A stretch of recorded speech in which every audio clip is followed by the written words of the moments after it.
C'est Dieu lui-même, c'est Jésus lui-même qui prend l'exemple. Vous connaissez Matthieu 18.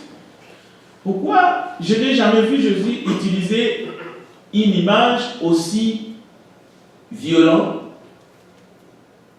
dans ses enseignements que dans Matthieu 18 lorsqu'il parle de scandale? Il dit vaut mieux qu'on prend la personne, qu'on lui met une belle au coude, qu'on la fonce dans la mer. Alors qu'il a reproché les disciples, lorsque les disciples ont dit descends le feu dans cette ville. Il a dit je ne suis pas venu perdre, je suis venu sauver. Mais lui, maintenant, dans l'assemblée, dans l'église, parmi ses enfants, il dit n'éloignez personne loin de Dieu. Parce que vous méritez une mort atroce. Donc c'est une mise en garde. Il n'a pas fait ça. Jésus n'a pas pratiqué ça pour nous pousser à pratiquer cela. Non. C'est juste une mise en garde. C'est juste pour allumer les apôtres qui étaient là. Leur dire, ne faites pas ça. Parce que ça peut avoir des conséquences incalculables dans l'au-delà. Ça peut être aussi, Paul, qu'est-ce que Paul a dit? C'est-il femme, si tu sauveras ton homme. Hein? Pour les couples qui sont mixtes, Paul dit, c'est-il homme, si tu sauveras ton épouse, qui n'est pas encore chrétienne. Alors, même dans les contextes de la famille, il faut aussi faire attention pour ne pas éloigner l'autre de Dieu ou de la grâce de Dieu. C'est très important. Bien. Ça peut être un collègue, ça peut être un ami, ça peut être ton employeur, ça peut être ton employé, que par ton comportement, tu peux pousser cette personne de s'éloigner de Dieu. Après le mariage, les statistiques sont là. Combien de jeunes filles, de jeunes hommes, après le mariage, se sont éloignés de Dieu ou ont quitté l'église à cause d'un mauvais comportement d'un partenaire soi-disant chrétien ou chrétien? Beaucoup. Beaucoup dans le monde. Les statistiques sont là. Il va ou elle va t'éloigner de Dieu par son comportement. C'est possible. Bien.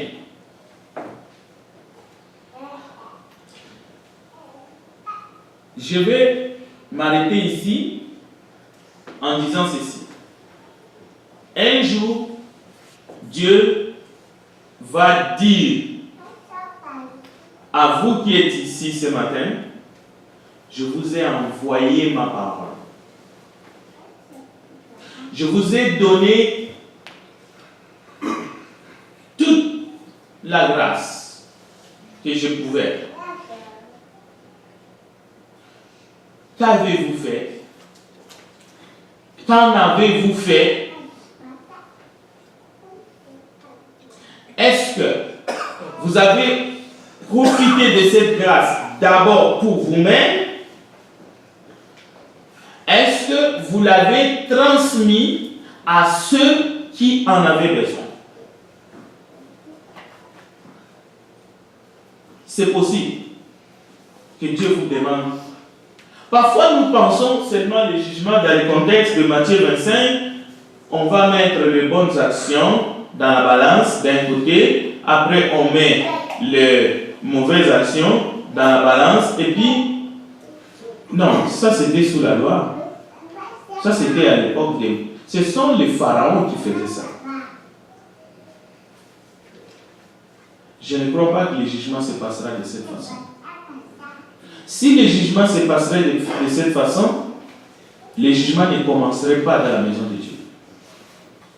À quoi bon? Ça commence dans la maison de Dieu. Mais parce que le jugement va commencer dans la maison de Dieu, ça veut dire que Dieu peut nous poser des questions simples que nous ne nous attendons pas. Vous savez, s'il y a un examen et que vous avez des questionnaires avant, parce que si vous voulez prêter serment, on vous donne un cahier pour avoir la citoyenneté. Il y a déjà des questions dedans et même des réponses. Et vous commencez à étudier, et puis quand vous allez, Tout le monde passe. Si vous avez des questionnaires que Dieu vous demandera lors du jugement, alors vous êtes un tricheur. Dieu ne nous dit pas qu'est-ce qu'il nous dira. Oui, il va séparer les boucs et les brebis. Oui, ça, peut-être que nous ne serons pas là parce que nous sommes en Christ. Mais je pense toujours, je dis, qu'est-ce que Dieu va me reprocher? Est-ce qu'il va me reprocher quelque chose? Est-ce que je manquais à mon devoir? Est-ce que j'ai poussé le bouchon trop loin? Moi, je pense que chacun de nous ce matin doit faire un examen de conscience. Est-ce que ce matin, Dieu est en train de vous interpeller dans votre cœur pour que vous puissiez véritablement vous approcher de lui et que vous puissiez donner votre cœur afin que lui puisse régner dans votre cœur? Parce que votre cœur, ça se fait qu'il est contrôlé par vous-même. Est-ce que vous allez prendre un peu plus d'engagement ce matin? Je pense que ce matin, moi-même et chacun ici présent, qui que vous soyez, visiteur, peut-être c'est la première fois que vous êtes là, Dieu veut que vous puissiez vous interroger et que vous puissiez prendre position par rapport à lui. S'il est bon, aimez-le. Il veut votre amour. Pourquoi? Il vous a aimé les premiers. Il veut votre amour en retour. Est-ce que vous voulez le prendre? Vous voulez prendre sa main? Imaginez si vous êtes une femme, et devant Dieu nous sommes tous des femmes, parce que nous sommes des épouses, lui il est l'époux. Imaginez qu'un homme, irréprochable, si vous n'êtes pas marié, et même si vous êtes marié, vous avez besoin toujours de Christ. Imaginez qu'un homme irréprochable te déclare l'amour et il dit, est-ce que veux-tu m'épouser? Et c'est le Christ. Quelle sera ta réponse ce matin? Est-ce que c'est un oui ou c'est un non? Des grâces, que ça ne soit pas un non. Chantons les chants et nous allons prier.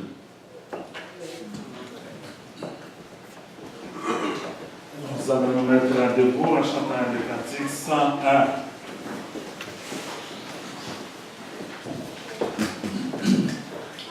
Le cantique numéro 101.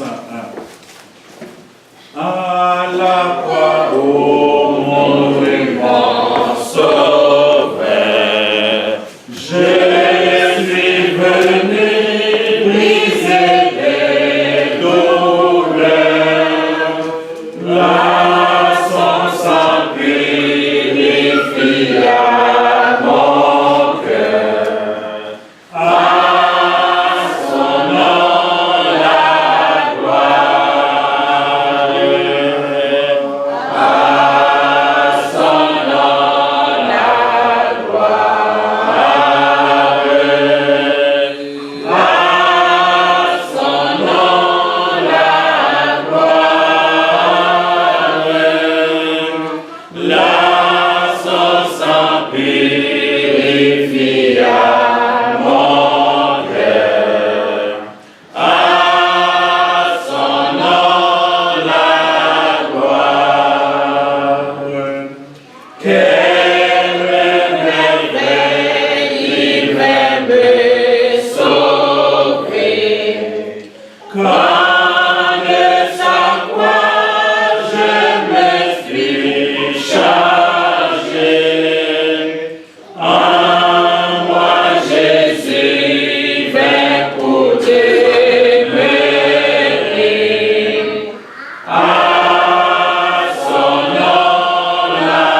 de chanter pour la gloire de Dieu. Donc si vous êtes ici ce matin, c'est parce que lui il a voulu que nous soyons là. Et si le temps est venu pour chacun d'entre nous, afin que nous puissions nous plonger dans ces fleuves de vie, ces fleuves de son sang précieux, afin que nous soyons purifiés de tous nos péchés. Prions ensemble. Éternel notre Dieu, nous te bénissons. Gloire et louange à toi pour ce matin. Nous contemplons ta gloire, nous voyons ta magnificence, ton amour infini. Jésus, merci pour tout ce que tu as accompli pour nous sur la croix du Calvaire. Bénis tous ceux qui sont ici, réunis ce matin, y compris ceux qui sont restés dans les maisons pour des raisons diverses. Merci Père pour ta parole qui nous libère.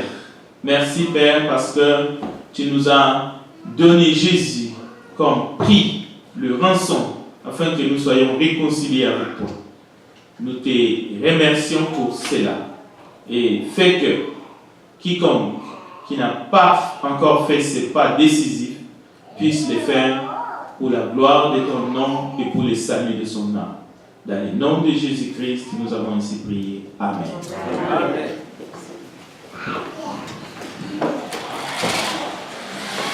Avant de passer au repas du Seigneur, nous allons chanter le cantique 43.